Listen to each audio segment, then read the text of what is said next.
realidad esto de la cinta es curioso porque yo no hablaba inglés todavía, tenía 15 años. Y un día estaba escuchando una de esas estaciones que se cuelan de Estados Unidos, una canción. Y yo no entendía lo que decía la canción, pero mi mamá, que sí hablaba inglés, entra al cuarto y me oye escuchando y me dice, mira qué canción más linda, y me hace la historia de la canción.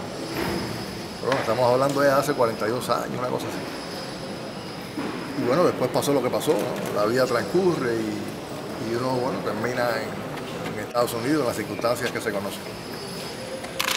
Y claro, ya empecé ahí a descubrir, como parte de la cultura americana, el significado que había ido adquiriendo la cinta amarilla para el norteamericano medio. Y yo siempre digo que lo que me inspiró a mí en realidad no fue tanto todo el pasado como el presente.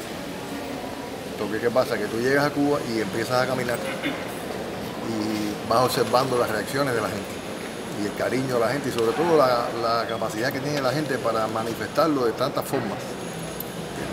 Vas al Palacio de la Rumba y entonces lo manifiestan rumbeando. Te encuentras una católica que hizo una promesa y se quita los zapatos antes de darte un beso. La señora que viene y te dice que beses la cruz. O sea, encuentras tantas manifestaciones. Vas al Parque de la Prehistoria y te encuentras una guajira en el medio del monte que hizo un rincón de los 5 para que los turistas lo vieran. Y uno empieza a tratar de generar, bueno, ¿cómo hacemos que esto se manifieste hacia el pueblo norteamericano? ¿Cómo hacemos que se vea que el cubano de a pie, que el cubano común siente los 5 como si fuera la familia? Y uno empieza a tratar de encontrar un lenguaje para que se pueda hacer. Yo estaba dándole vueltas a la idea en la cabeza, pero no encontraba el lenguaje y se produce lo que tú llamas una iluminación. Un día estoy durmiendo y en el medio de la noche le doy un brinco en la cama y le digo, quita las cintas amarillas. Y yo quita me miro así como diciendo, se volvió loco. Y entonces le conté, ¿no? Le dije, mira la canción, las cintas amarillas, le expliqué, ¿no?, la historia y a partir de ahí, bueno, surgió esta iniciativa. Lo que tiene la iniciativa, primero, tiene muchas cosas bonitas. Lo primero es que es una forma sencilla en que la gente manifiesta lo que siente. Una forma sencilla, al alcance de cualquiera. Lo otro es que apela a la espontaneidad de la gente, apela a una cosa que a veces se nos pierde un poco, que es que la gente sea espontánea, que la gente lo haga como quiera, que se la ponga en el bolsillo, aquí, acá, en la bicicleta, en el manubrio, y que no quiera que no se la ponga, sencillamente. Porque nosotros confiamos en que suficiente gente lo quiere y lo va a hacer, y va a hacer el esfuerzo para conseguirse la cinta, y además nos han llegado reacciones de que está picando un pulovito viejo. Y lo otro que tiene de bonito es lo cultural, que establece un puente cultural entre el cubano y el norteamericano, que es un puente muy interesante. Y además es un puente que, de nuevo, insisto, la gente lo va alimentando, porque no es un problema de uno, no es yo. Aquí nadie o sea, yo no soy un iluminado, es la gente la que tiene esa multiplicidad de capacidad de expresarse. Y entonces, bueno, da la coincidencia de que la caridad del cobre, que es nuestra patrona, también se usa el amarillo. Hay un puente cultural ahí con el pueblo norteamericano, pero hace poco viene un compañero y me dice, yo quiero hacerle anillas a las palmas. Fíjate tú qué idea más interesante es, anillas de tabaco a las palmas. Y entonces empieza a elaborarme toda la historia de la anilla del tabaco, inclusive lo que representa para nosotros la anilla del tabaco, en relación con la historia, con el hecho de que la orden de alzamiento de independencia vino dentro de un tabaco. Y el hombre empieza a elaborar, podemos hacer anillas amarillas que sean lazos y entonces frente en la otra parte del lazo, la obra de arte esa que tanto representa para el cubano. Y bueno, yo me alegro de que la idea haya aprendido así, nunca lo dudé. O sea, de nuevo te digo, yo salgo por la calle y veo el cariño de la gente, entonces uno sabe que la gente nos quiere.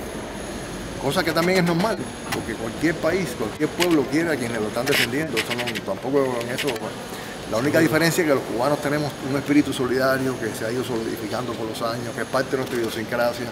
Después el mismo hecho revolucionario lo amplificaron las misiones que hemos cumplido, se amplifica todavía cuando nuestros médicos salen afuera y ese espíritu se manifiesta con más facilidad.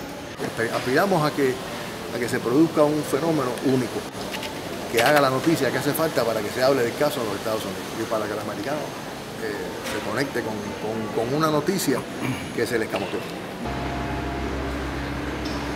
La solución va a seguir siendo política. O sea, los jueces van a aplicar las leyes en el momento en que el estamento político norteamericano les pida que las apliquen de la misma forma que se han burlado de ellas porque se les ha pedido que lo hagan. Así de sencillo. Las leyes han sido manipuladas, las evidencias han sido seleccionadas de acuerdo a los intereses de una convicción. Los hechos han sido torcidos, los vueltos a enderezar cuando ha sido conveniente. O sea, las leyes han sido en manos de los jueces han sido operadas o sintetizadas como se utiliza la arcilla con la que se hace una jarra o un vaso. Y bueno, el día que el gobierno norteamericano toma la decisión de que los costos de mantener los presos son mayores que los beneficios políticos, le pedirá a los jueces, de la forma en que ellos se comunican, que yo no la conozco, pero bueno, sé que la han usado con mucha efectividad hasta ahora, que apliquen las leyes, sencillamente.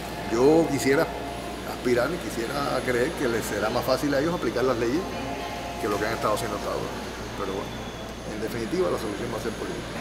Sabemos que los compañeros de la solidaridad, que siempre nos han apoyado, lo van a usar. Va a haber una vigilia frente a la Casa Blanca, se va a usar la Santa María, ellos están movilizando, pero más que todo me alegra que hace poco me llegó un correo en el que una joven que parece que se fue de Cuba por razones económicas o las que sea familiares, que vive precisamente en Miami, le escribe a un amigo diciéndole que ella está consiguiendo su cinta, sin que nadie la convoque, sin pertenecer a nada. Dice que ella y algunas amigas, creo que vive, si mal no recuerdo, me parece que es de Naples, okay, Miami, y que están consiguiendo las cintas amarillas. O sea que hay personas que por su propia iniciativa, que en definitiva fue lo que le pedimos a los cubanos, ya están empezando a adoptar ese gesto en un lugar en que también un poco está peligroso. Sí.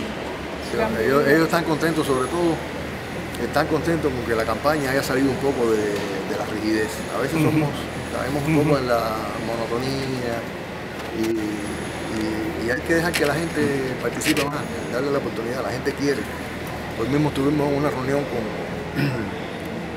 todas estas asociaciones que se han creado, que yo apenas las conocía cuando me fui, de automovilistas, los motociclistas, y tú los ves, el entusiasmo que tienen, quieren llenar los vehículos de cinta, quieren transitar por el malecón, ¿entiendes? O sea, la gente quiere participar, la gente no va a hay que darle la oportunidad. Y nos interesa, y siempre insistimos, la espontaneidad de la gente. Nos interesa que esto salga de la familia. Me gustó mucho en la mesa redonda una compañera que salió, por además elaboró también, dice, yo voy a llevar una cinta bien grande en la cabeza porque de ahí salen las ideas, dice. Pero entonces, pues, y mis hijos la van a llevar donde ellos quieran. O sea, eso es lo que me interesa, que cada persona haga lo que sienta, lo que quiera. Y el que, bueno, que le sobren cinta, que ponga 3 en el balcón y las otras las ponga en una avenida, eso es importante.